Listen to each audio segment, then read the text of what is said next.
to Judging Dallas. I'm Judge Shaquita Kelly, the presiding judge of County Criminal Court number 11. Today I have a special guest, a dear friend of mine, Ms. Rhonda Pennington.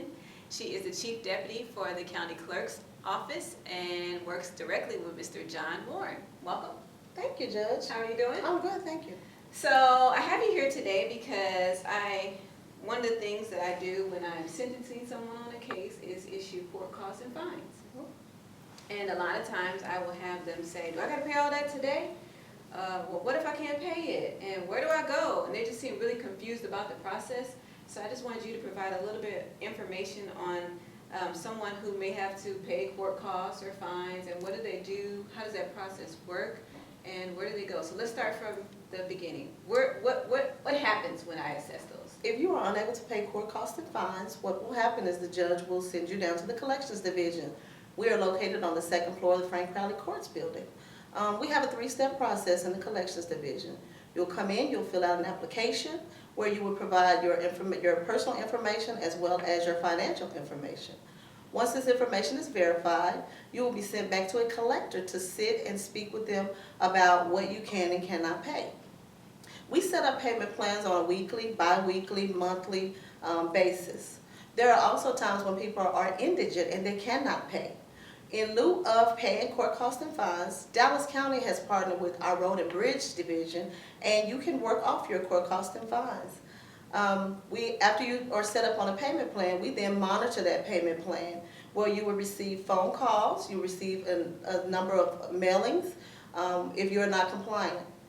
At the time that we find out that you cannot pay or you do not show, we'll return your case back to the court. At that time, the judge will decide what we do with your case at that time. Okay, so let's go back a little bit. Do they go down to the collections department as soon as I sentence them that same day? On the same day that you get your disposition, you'll be ordered to go to either the cashier's office to pay in full, or you'll be sent to the collections division. So that process that you just walked us through, that all happens that same day? Yes, it should. How long does that typically take? It depends on how many people we have. It could be anywhere from 15 minutes to a 30-minute process. If you leave that day and you do not set up your payment plan, you can also go onto our website at Dallas County under the County Clerk's Department Division and select the application there, fill it out, and send it to us via email, and we can set your payment plan up over the phone as well. Okay. So are there certain documents that an offender needs to have with them when they set up this payment plan if they're coming downstairs to? No. They just need to show up as long as they know, kind of what their monthly rent is, what their annual salary is, number of dependents, those kind of things. Okay, so let's say you set me up on a payment plan, a monthly payment plan. How long do I get to pay it? We like to have most payment plans resolved within 90 days, but we do have the ability to stretch them out over a period of time. Your monthly payment will be due per month, bi-monthly on the same date every time. Are there any fees associated if I pay late? There's no late fees. Okay, so there's no late fees. You need to don't be using it as an excuse to not pay anything. Oh, I couldn't pay it on the 30th, so I just decided not to pay it all. No, that doesn't work. Okay, so that's one thing. The second thing is, what if I've set up a payment plan and I'm paying and then I lose my job and all of a sudden I'm indigent? What happens is if you come back into the collections department, we'll review your financial status and we'll go back over and we may be able to reestablish the payment plan. Sometimes just because you don't have a job doesn't mean you don't have access to money, because there's always the family member that is, willing to help you, or church members, whomever. That doesn't mean that you can't pay. So it sounds like the clerk's department is doing all that they can to try to work with each offender to help you pay these costs, to make it so that it's not a financial burden. You're allowing them to set up a payment plan according to what's good for their budget. Yes. Is that correct? Yes. In the event that they are indigent, then you've even had another solution. What was that? Community service. Community you can work service. off your payment. You can work off your court costs and fines through community service. Do they have to prove indigency in any type of way?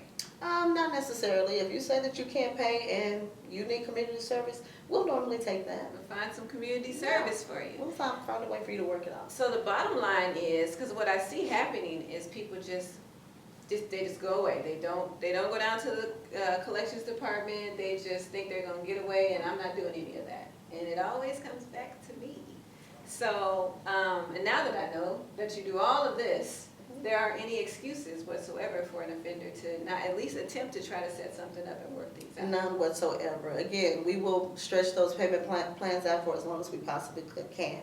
And any amount will do. We will not turn your case back over as long as you're making an effort. And if you find that you cannot make your payment plan due date, call. Don't avoid, call. Let's talk about what we can do. What if I have been set up to pay, let's say for example, $30 a month, and I realize I committed too much money and I only can pay 20? What happens then? We'll take the 20. Okay, so I just need to come back and talk to you? You need to come back and talk to your collector, and they can reestablish your payment plan in the system. What if I am the offender that feels like I'm not paying the government anything? You will be back to see the judge. The judge is the person that orders the court costs and fines, and ultimately they make the decision on what happens if you do not pay. Okay, that is true. I have had many people in front of me based on that, not paying. And what I have learned is that people do what's important to them. I have learned that a lot of times I have offenders that can pay that are not indigent, that just don't pay because they don't want to until I tell them they have to. And you're just kind of just dragging things along by doing that. Ultimately, if you know that you can afford it, you know that you can pay. If you can't afford what they have given you, you can go back and renegotiate and set a payment plan that works for your budget. If you're indigent, you can go in and tell them and do community service, but doing absolutely nothing is unacceptable. Is there anything else that you would like for them to know? I think that if you have court costs and fines assessed, if you consistently speak with your collector, we pride ourselves on being a collections division with a customer service attitude. So we are willing to work with you because our ultimate goal is to make sure that you're successful. Yes. All right. Well, thank you for joining me. Thank you, Judge.